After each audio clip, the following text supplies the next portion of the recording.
එහෙදි 4 දෙනෙක්ගේ ඔළුවටම තිබ්බා. අපේ කවුද අපේ? එයා ඔයාගේ. එරුදැස් සිහිවිලා වැහෙ ආතරේ තරහව විරහව වේදනාව උන්ද ලොකු මහත්තයාගේ කාර් එකේ හැප්පුණාට පස්සේ ඒ අහිංසකයා මෙයාලව දාලා ගියා. මෙයා ඇත්තටම ලස්සනයි දනේ.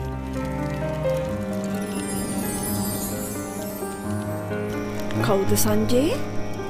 අනේ මන් දන්නේ නැහැ මාලා. දැන් හරියට පිට මිනිස්සු ඉන්නවනේ මෙහි. ත්‍රස්තවාදී හැත්ත.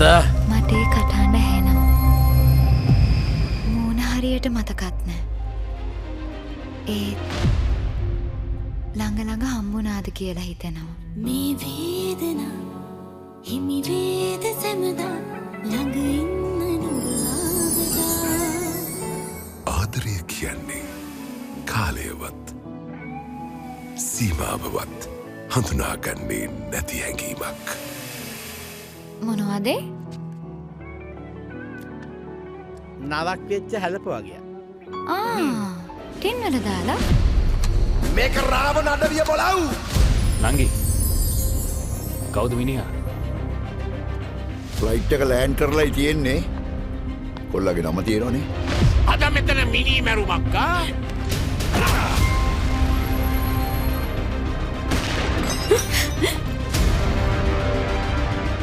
මේකට කියන්නේ කපෝති කියලා. ෆිල්ම් එකක් වගේ දැන් බලාගෙන හිටපන් වෙන දේ. මයනම් පොතුණා බල්ලා. බොහෝම නරක කාලයක්. සුදු සඳ සාපිමා ඔයා මොකද මෙහෙ? සඳ ඇති විට ඔයා මොකද මෙහෙ? ඇති ඇයි පෙනෙනා සුදු සඳ සාවිමා සරා! මෙයාගේ හැටි එහෙම තමයි. හැමදේම හිතේ හංගන් ඉන්නවනේ.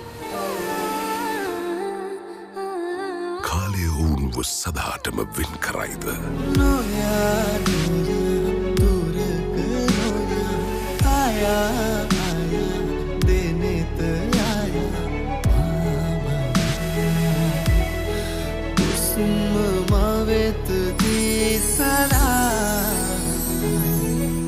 Kalpana coming soon.